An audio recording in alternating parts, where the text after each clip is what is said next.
Okay, so let's do a few more runes. This one looks like an M, doesn't it? Kind of a complicated M. That's because it represents man. What separates us? I also see how that looks like the two flags that are pointing at each other and touching in the middle. Think of it as kind of like a boundary. What separates us? How do we mirror each other and how we're actually separated from each other?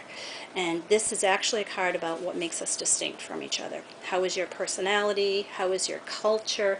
How you were brought up? Make you unique and different.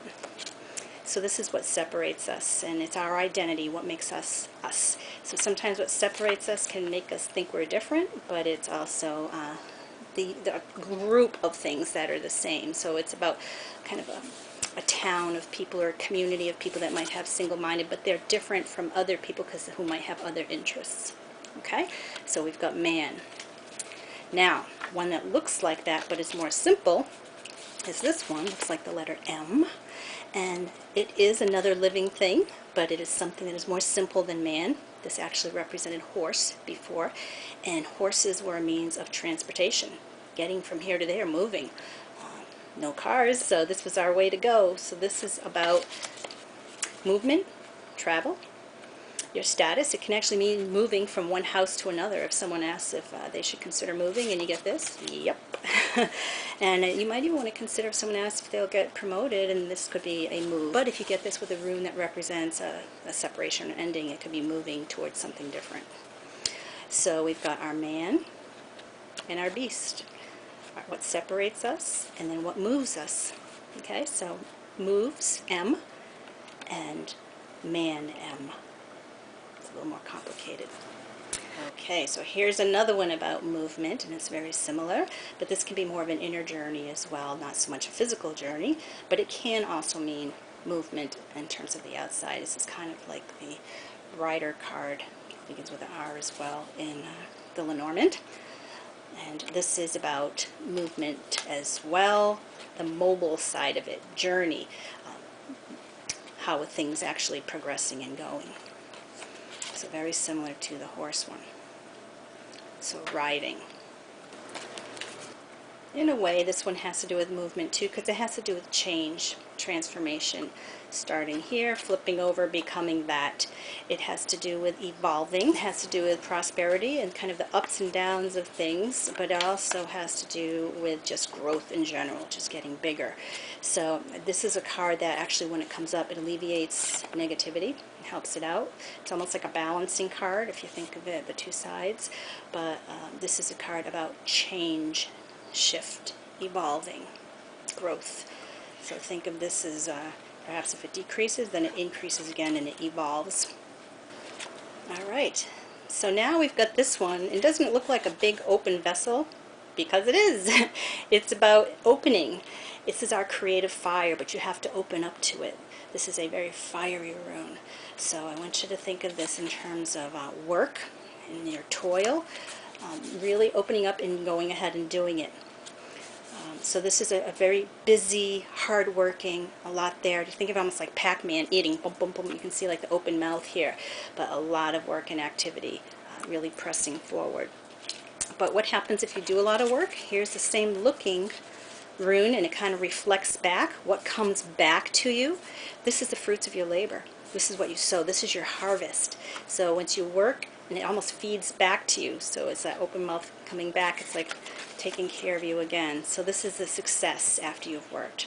This is about growth and rewards. This is your accomplishments. So this is how you get there. You work hard, the toil, and this is what you get out of it if you're lucky. So this is tending to the garden, and this is harvesting the fruits of your garden. Now you'll notice this particular one looks very similar. It's also open. But this, think of it as a cup that's used for casting lots with dice. That's actually what it originally was, and taking a gamble. But it's also kind of the openness of what is, fate and destiny, the unknowable. And it's the bigger picture. Think of it, all the little things that happen to us day to day really represent a bigger accumulation of what's happening. So this is that bigger picture. This is sometimes taking a gamble, but this is all about fate. the way things are just unraveling. And because of that, sometimes I see this as there may be something that's just bigger than you, or not quite as much in your control, because this is like the bigger picture unfolding around you. All right, so reviewing the ones that we did today, and then we'll add the ones that we learned before after it. Let's have a little quiz.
And that's it. You only have 6 runes left to go.